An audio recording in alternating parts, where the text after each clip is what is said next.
ಸರ್ಕಾರಿ ಶಾಲೆಗಳು ಚಲನಶೀಲವಾಗಿರುವ ದೇವಾಲಯಗಳು.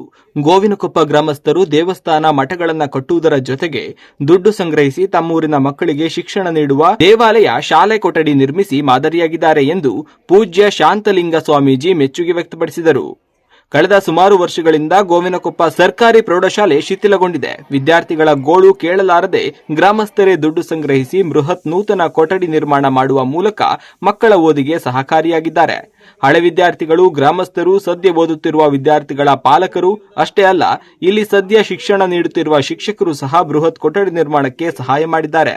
ಅದರಲ್ಲೂ ಸಿರಸಂಗಿ ಲಿಂಗರಾಜರು ಶಿಕ್ಷಣಕ್ಕಾಗಿ ಇಡೀ ಸರ್ವಸ್ವವನ್ನೇ ದಾನ ಮಾಡಿದ್ದರು. ಬಸರಿಗಿಡದ ಈರಪ್ಪನವರು ವೀರೇಶ್ವರ ಪುಣ್ಯಾಶ್ರಮಕ್ಕೆ ತಮ್ಮ ಜಮೀನು ಕೊಟ್ಟರು. ಹೀಗೆ ಶಿಕ್ಷಣಕ್ಕಾಗಿ ಅನೇಕ ಮಹನೀಯರು ಹೊಲ, ಮನೆ ಸೇರಿದಂತೆ ಸಾಕಷ್ಟು ದಾನಗಳನ್ನ ಮಾಡಿದ್ದಾರೆ ಎಂದರು.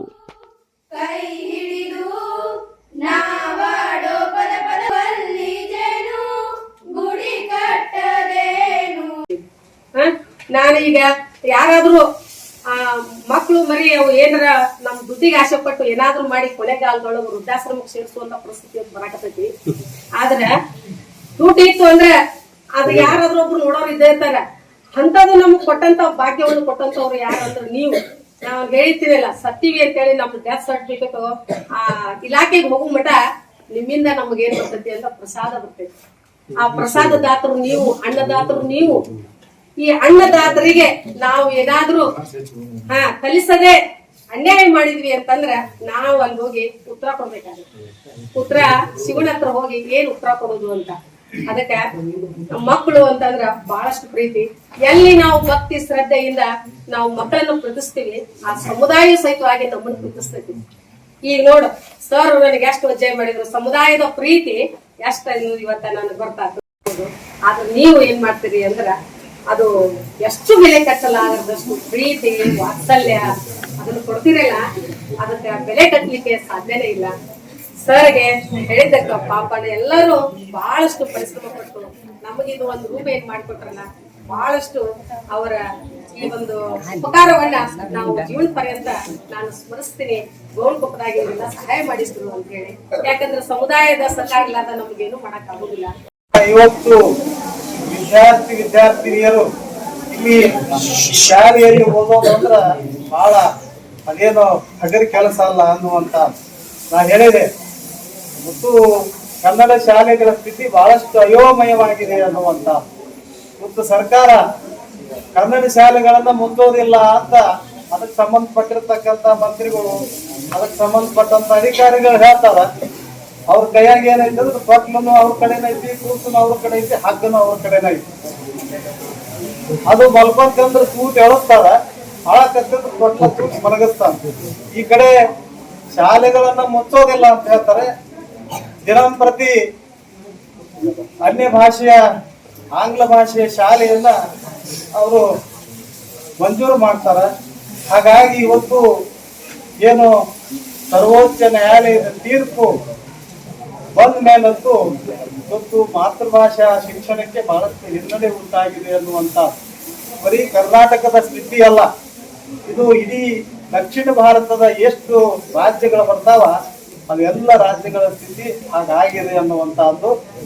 ಅದಕ್ಕಾಗಿ ಈ ನಾಡು, ಈ ದೇಶ ಸ್ವಾತಂತ್ರ್ಯ ಸಿಗಲಿಕ್ಕೆ ಎಷ್ಟು ಹೋರಾಟ ನಡೀತು, ಹಂಗ ಈ ದೇಶ ಸ್ವಾತಂತ್ರ್ಯ ಪಡೆಯಕ್ಕೆ ಹೋರಾಟ ಎಷ್ಟಾದ್ರು ಈ ನಾಡು ಏಕೀಕರಣ ಪಡಿಲಿಕ್ಕೂ ಅಷ್ಟೇ ಹೋರಾಟ ನಡೆಯಿತು ಅನ್ನುವಂತಹದ್ದು. ತ್ಯಾಗ ಬಲಿದಾನಗಳ ಮೂಲಕ ಈ ನಾಡು ಏಕೀಕರಣಗೊಂಡು ಕರ್ನಾಟಕ ಅನ್ನುವಂತ ಹೆಸರು ಪಡೆದುಕೊಂಡಿರತಕ್ಕಂತ ಒಂದು 69ನೇ ವಸಂತದಲ್ಲಿ, 69ನೇ ವರ್ಷದ ಹೊಸ್ತಿಲಲ್ಲಿ ನಾವೆಲ್ಲ ಇದ್ದೀವಿ. ಕಟ್ಟಿಸಿಕೊಡುವಂತ ಇಲ್ಲಿ ಶಿಕ್ಷಕರು, ಮುಖ್ಯೋಪಾಧ್ಯಾಯರು ಹೇಳಿದ್ರು. ಅದು ಕಟ್ಟಿ ಹೋಗಿ ಕಟ್ಟಡ ಆಯ್ತು ಅನ್ನೋದು ಅದು ಗೋವಿನಕೊಪ್ಪ.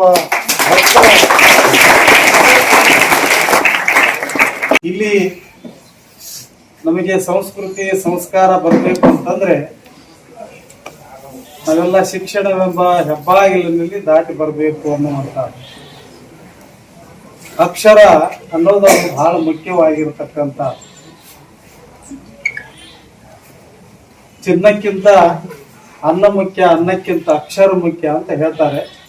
ಹಾಗೆ ಅಂತ ಚಿನ್ನ ಮತ್ತು ಅನ್ನವನ್ನ ಮೀರಿಸ್ತಕ್ಕಂತ ಒಂದು ಅಕ್ಷರ ಆ ಮನುಷ್ಯನ ಸಂಸ್ಕೃತಿಯನ್ನ, ಸಂಸ್ಕಾರವನ್ನ, ಅವರ ಬೆಳವಣಿಗೆಯನ್ನ, ಸಮಾಜದ ಮತ್ತು ದೇಶದ ಅಭಿವೃದ್ಧಿಯನ್ನ ಸಾಧಿಸ್ತಕ್ಕಂತ ಕೆಲಸ ಅಕ್ಷರ ಶಿಕ್ಷಣ ಮಾಡ್ತೀವಿ ಅನ್ನುವಂತ ಕಾಲದಲ್ಲಿ ಸಾರ್ವಜನಿಕ ಶಿಕ್ಷಣ ಒಂದು ಶಾಲಾ ಶಿಕ್ಷಣ ಅಂತ ಮಾಡಿದ್ರು, ಅದು ಸಾರ್ವತ್ರಿಕ ಶಿಕ್ಷಣ ಇಲಾಖೆ ಅಂತ ಮಾಡಿದ್ರು. ಹಾಗಾಗಿ ಸರ್ವ ಶಿಕ್ಷಣ ಅಭಿಯಾನ ಅಂತ ಅದ್ರ ಹೆಸರಿತ್ತು. ಅದು ಎಲ್ಲ ಶಾಲೆಗಳ ಮೇಲೆ ಒಂದು ಸೀಸ್ ಕಡ್ಡಿ, ಆ ಸೀಸ್ ಕಡ್ಡಿ ಮೇಲೆ ಮುಂದೆ ವಿದ್ಯಾರ್ಥಿನಿ, ಹಿಂದೆ ವಿದ್ಯಾರ್ಥಿ, ಅದು ಒಂದು ಚಿತ್ರ ಇತ್ತು, ಅದಕ್ಕೊಂದು ಲಾಂಛನ ಇತ್ತು. ಅದ್ರ ಕೆಳಗೆಲ್ಲ ಬರೀತಿದ್ರು ಏನಂತ, ನಮ್ಮ ಶಾಲೆ, ನಮ್ಮೂರ್ ಶಾಲೆ, ನಮ್ಮೆಲ್ಲರ ಶಾಲೆ ಅಂತ ಬರೀತಿದ್ರು. ಅವು ಎಷ್ಟು ಮಂದಿ ನಮ್ಮ ಶಾಲೆ, ನಮ್ಮೂರ್ ಶಾಲೆ, ನಮ್ಮೆಲ್ಲರ ಶಾಲೆ ಆಗೈತ ಗೊತ್ತಿಲ್ಲ. ಆದ್ರೆ ಇವತ್ತು ಶಾಲಾ ಶಿಕ್ಷಣ ಇಲಾಖೆ ಮಾರ್ಪಟ್ಟೈತಿ. ನಾ ಯಾಕೆ ಹೇಳಕತ್ತೀನಿ ಅಂತಂದ್ರೆ, ನಮ್ಮ ಶಾಲೆ, ನಮ್ಮೂರ್ ಶಾಲೆ, ನಮ್ಮೆಲ್ಲರ ಶಾಲೆ ಅನ್ನುವಂತ ನಾಮಫಲಕ ಎಲ್ಲ ಶಾಲೆಗಳ ಮೇಲೆ ಏನು ಬರೆದಿತ್ತು, ಅದು ಕರೆ 100ಕ್ಕೆ 100ರಷ್ಟು ನಮ್ಮ ಶಾಲೆ, ನಮ್ಮೆಲ್ಲರ ಶಾಲೆ, ನಮ್ಮೂರು ಶಾಲೆ ಅನ್ನುವಂತಹದ್ದು 100ಕ್ಕೆ 100ರಷ್ಟು ಜಾರಿಗೆ ತಂದವರು ಯಾರಾದ್ರಿದ್ರೆ ಆ ಗೋವಿನಕೊಪ್ಪದ ಸಮಸ್ತ ನಾಗರಿಕರು